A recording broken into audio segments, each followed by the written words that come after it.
if you work on something where the color is relevant, make sure to test the color in real-world lighting. On the display, the color differs from display to display, from the light in the room you're sitting compared to like another room you're sitting. So this is hugely variable. There are certain image technologies and also services that say that if you install or use a certain type of settings with a certain type of screen, then you can see this as being representative for a certain color.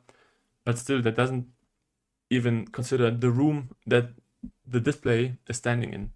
So if you work with color, make sure to test the color in real world if you want to make a final evaluation of the shade of color that you're using. Then we have the PMS, the Pantone matching system.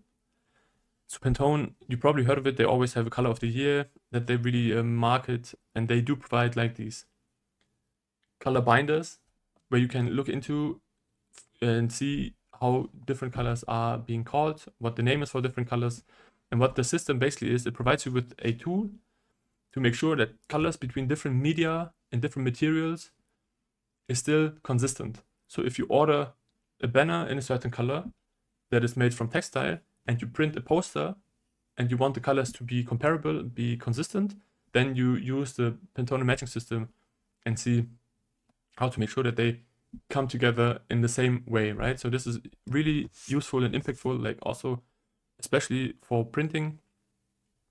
It's a color system that is hugely being relied on. And then we have the RA color system. It's also standardized, and this is being used for paints, coatings, and finishes, right? So it's much more relevant for hardware. So if there's like a coating on a certain object, what color the coating has is defined in RAL standards, right? There's also certain like a number and a letter usually, and then that defines, and also like a unique name. And if you know how to use them, then you also make sure that you already design and think in these color systems, not that you have to suddenly basically translate your colors into those systems and then find that the closest gray that you have is more cool.